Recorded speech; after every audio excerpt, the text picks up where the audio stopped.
एक काम करते हैं, बात करते हैं आज के सेक्टर ऑफ द डे यानी कि आईटी की। क्या शानदार तूफानी तेज़ी है यहाँ पर, पूरा sector he hero of the day. क्या है तेज़ी के ट्रिगर्स, श्रेया समझते हैं। श्रेया बताइए।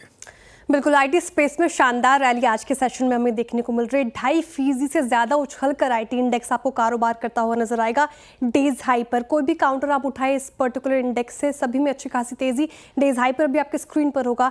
2.5 से 3.5% तक हमें तेजी देखने को मिल रही है। टीसीएस देखिए जो 2.5%, इन्फी में 3.5% की गजब की तेजी देखने को मिल रही है। विप्रो, साथ ही टेक महिंद्रा, सभी में अच्छी खासी रैली। अब सवाल ये कि आईटी शोरूम में ये जोरदार तेजी क्यों आई, इसके पीछे की कारण क्या है। तो लगातार हम सीएनबीसी आवाज़ पर ये चर्चा कर रहे हैं कि आईटी स्पेस क्यों आज फोकस में। दरअसल जेरोम पॉल की जो स्पीच थी, कमेंट्री थी, उसने कहीं ना कहीं इस पूरे स्पेस को पुश किया है और उनकी डविश कमेंट्री ने कहीं ना कहीं बाजार को खुश किया। अब कोई डविश स्टैंस जब लेता है उसका मतलब ये है कि वो ब्याज दरें घटाने की संभावना है, साथ ही बाजार में और लिक्विडिटी देने पर जोर दे रहा है। तो ये कहीं ना कहीं एक बड़ी वजह।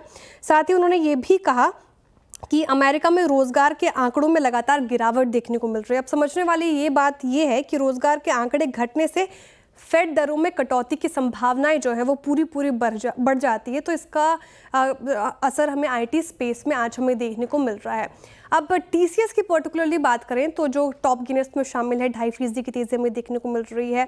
इस पर एक ब्रोकरेजेस की रिपोर्ट भी आई थी, काफ़ी बुलिश रिपोर्ट जेपी मॉर्गन ने आपके सामने रखी थी और वो ओवरवेट है इस पर्टिकुलर काउंटर को लेकर। टारगेट प्राइस भी अच्छा खासा बढ़ा दिया है, 3,800 रुपये प्रति शेयर का टारगेट प्राइस, यानी कि जिस प्राइस पर अभी ये ट्रेड कर रहे हैं उससे 19% का अपसाइड पोटेंशियल नजर आ रहा है। वो कह रहे हैं कि इस साल में अब तक अगर आप देखें तो टीसीएस ने निफ्टी से करीब 29% ज़्यादा अंडर परफॉर्म किया है और आईटी इंडेक्स से 6% के करीब अंडर परफॉर्म किया है। लेकिन इसका मतलब ये नहीं कि टीसीएस का बिजनेस मॉडल खराब है या बिजनेस अब खराब हो चुका है। फिनेंशियल ईयर 26 के सेकेंड हाफ से उनको ग्रोथ की उम्मीद नज़र आ रही है। साथ ही इसीलिए उन्होंने, अगर आप बात करें तो अनुमान भी बढ़ाया ईपीएस का। पहले वो कह रहे हैं कि फिनेंशियल ईयर 26-27 में 0 से 5% के बीच कांस्टेंट करेंसी रेवेन्यू की ग्रोथ दिख रही है साल दर साल। साथ ही 26-27 में मार्जिन में भी 55 से 57 बेसिस पॉइंट की बढ़ोतरी की संभावनाएं नजर आ रही है। इसीलिए उन्होंने ईपीएस का अनुमान 2 से 3% के लिए बढ़ा दिया है। बिजनेस सेंटिमेंट सुधरने की वजह से टीसीएस में ये रिपोर्ट आई है। साथ ही वैल्यूएशन के लिहाज से भी काफ़ी अट्रैक्टिव लग रहा है ये पर्टिकुलर काउंटर, इसलिए टीसीएस पे बुलिश और पूरा सेक्टर आज फोकस में।